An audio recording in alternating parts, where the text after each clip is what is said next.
कुछ भी वैसा नहीं था जैसा हर रोज होता था। मेरी बासी चावल की हांडी, ये कहाँ गए? अरे सब गायब, चावल भी नहीं, हांडी भी नहीं। जरूर कोई चोर था। मेरा लसीज बासी पेंटा चावल, अब मैं क्या खाऊंगी? दादी सब ठीक? इतना शोर क्यों कर रही हो? चोर आया था, चोर मेरी बासी चावल चुरा कर ले गया। बासी चावल का चोर? दादी ऐसा कोई चोर देखा नहीं कभी। बुढ़िया की बात को कोई गंभीरता से नहीं ले रहा था, पर दादी जानती थी ये मामूली बात नहीं। इस बार चोर ने दिल पर चोट की थी। कोई माने या ना माने, पर ये चोर को मैं छोड़ूंगी नहीं। महाराज के पास जाऊंगी, फरियाद करूंगी और उसे पकड़वा कर रहूंगी। और फिर बुढ़िया ने अपनी पुरानी लाठी उठाई, अपनी झोली को कसकर बांधा और चल पड़ी उस चोर को पकड़वाने की राह पर। सड़क लंबी थी, धूप तेज थी, पर बुढ़िया का इरादा उससे भी ज्यादा मजबूत। और तभी पहला मोड़ आया इस कहानी में। दादी माँ, सुना है आप चोर की शिकायत करने जा रही हैं? हाँ बेटी, बासी चावल भी अब कोई सुरक्षित नहीं रहे। चोरों ने वो भी नहीं छोड़ा। तो आप जब लौटे मुझे भी अपने साथ ले जाना, मैं आपके काम आऊंगी। अरे वाह, लगता है इस बार सबको साथ ले जाना होगा। ठीक है, लौटते वक्त बुला लूंगी। सूरज और चढ़ चुका था। बुढ़िया थककर एक पेड़ के नीचे बैठी ही थी कि पैर कांप रहे थे, पर दिल में आग थी और इरादा था उस चोर को सबक सिखाने का। और फिर बुढ़िया चलते चलते वो पहुंची एक मोड़ पर, जहां कहानी ने फिर एक दिलचस्प मोड़ लिया। अरे बुढ़िया, जरा और पास आ जाती तो मेरे से टकरा जाती। हे राम, बेल हो, इसका मतलब बेलगाम भी हो जाओ क्या? थोड़ा देख के चलो। मुझे मत डांटो अम्मा, लेकिन जब तुम लौटो तो मुझे अपने साथ ले चलना। देखना, मैं बड़े काम आऊंगा। अब बेल भी साथ चलना चाहता है? चलो भाई, जो होना होगा देखा जाएगा।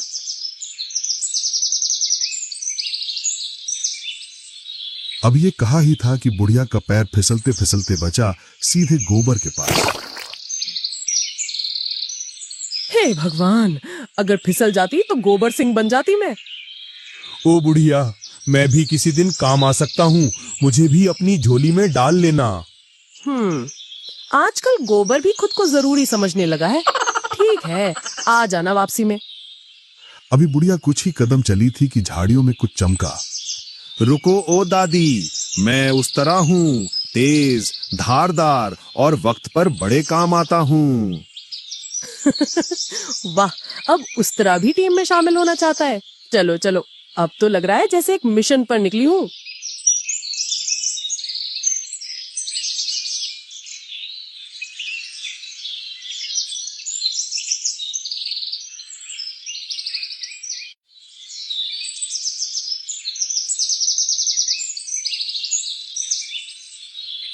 लंबी यात्रा के बाद बुढ़िया पहुंची महल के मुख्य द्वार पर।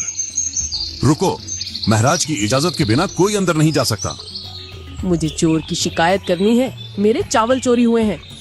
माफ करना, महाराज इस समय व्यापार के लिए विदेश गए हैं।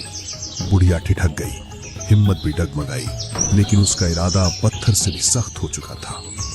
महाराज नहीं है तो क्या हुआ, अब मैं अपने तरीके से न्याय करूंगी। जो जो रास्ते में मिले हैं सबको साथ लेकर उस चोर को ऐसा सबक सिखाऊंगी कि सारी उम्र याद रखे।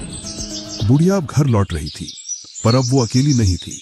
उसकी झोली में थी एक मछली, एक बेल, एक गोबर का गोला और एक उस्तरा, एक से एक योद्धा और एक से एक अजीब। अब देखो मेरे प्यारे चोर, बुढ़िया तुम्हारी बैंड बजाने आ रही है। रात के सन्नाटे में, जब पूरा गांव नींद में डूबा हुआ था, एक परछाई चुपके से बुढ़िया के घर की ओर बढ़ रही थी। हाँ, वही चोर जो सोच रहा था कि बुढ़िया सो रही होगी और बासी चावल फिर मेरे होंगे। पर इस बार बुढ़िया अकेली नहीं थी, उसके साथ थी एक पूरी सेना। वाह, ये हांडी आज भी वहीं रखी है। बुढ़िया वाकई बहुत भोली है। आज तो खीर समझ के खाऊंगा ये बासी चावल। लेकिन जैसे ही चोर ने हांडी में हाथ डाला, अरे बाप रे, किसने काटा? मछली, हांडी में मछली। बुढ़िया की चीज छूता है, ले अब काटूंगी बार बार। अरे नहीं नहीं, अब मैं जा रहा हूँ। जैसे ही चोर मुड़ा, सामने से आ गई भीड़, सीधी टक्कर। तू भागेगा कहाँ? तुझे हमारी टीम से कौन बचाएगा? ये क्या हो रहा है? कहाँ फंस गया मैं? अरे बाप रे, किसी चीज ने उंगली काट दी। मैं उस तरह हूँ, काम की चीज हूँ। बासी चावल चुराएगा, अब उंगलियों की छुट्टी। ये बुढ़िया कौन सी सेना लेकर बैठी है? चोर जान बचाकर भागा, पर दरवाजे पर गोबर की बिछी चादर इंतजार में थी।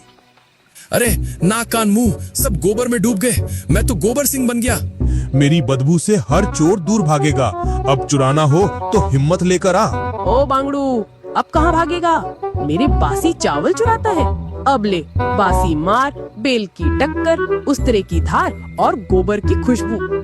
माफ कर दो अम्मा, अब कभी बासी चावल की तरफ भी नहीं देखूंगा। बासी तो अब गई, पर ताजा सबक जिंदगी भर याद रहेगा। और इस तरह बुढ़िया ने अकेले एक चोर को नहीं, बल्कि एक आदत को हराया और एक बात साबित कर दी कि जिस दिन बुढ़िया ठान ले, उस दिन गोबर भी हथियार बन जाता है। चोर पिट चुका था, लथपथ हांफता हुआ गोबर में सना, उस तरह से कटा, बेल से टकराया और अब सीधे चूल्हे के पास जा बैठा, आग में हाथ सेकने के लिए। हे भगवान, इस बुढ़िया ने तो मेरा नक्शा ही बदल दिया। अब समझ में आया, बासी चावल भी किसी की जान हो सकते हैं। अब आया अकल ठिकाने। तेरा कूल चोरी करना अब कैसा लग रहा है, ओ चोर महाराज? अम्मा, अब कभी किसी का चावल नहीं चुराऊंगा। बासी क्या, ताजा भी नहीं। वाह अम्मा, तुमने तो चोर की वाट ही लगा दी। अब कोई चोर बासी चावल की तरफ देखने से पहले 100 बार सोचेगा। और हाँ, अगली बार कोई भी कहे कि बासी चावल बेकार है, तो उसे ये जोली दिखा देना। इस कहानी में ना तो कोई सुपर हीरो था, ना कोई बड़ा हथियार, बस एक बुजुर्ग और उसकी अक्लमंदी थी। आज बुढ़िया ने सिखा दिया कि चाहे उम्र कुछ भी हो, अगर सोच साफ हो तो जीत निश्चित है। चोर छोटा हो या बड़ा, हर किसी का इलाज होता है। और सबसे बड़ी बात, कभी किसी की चीज को हल्के में मत लेना, चाहे वो बासी चावल ही क्यों ना हो। चलो भैया, आज के लिए इतना ही। अब भूख लगी है, देखती हूँ कहीं से बासी नहीं तो कम से कम कढ़ी चावल मिल जाए।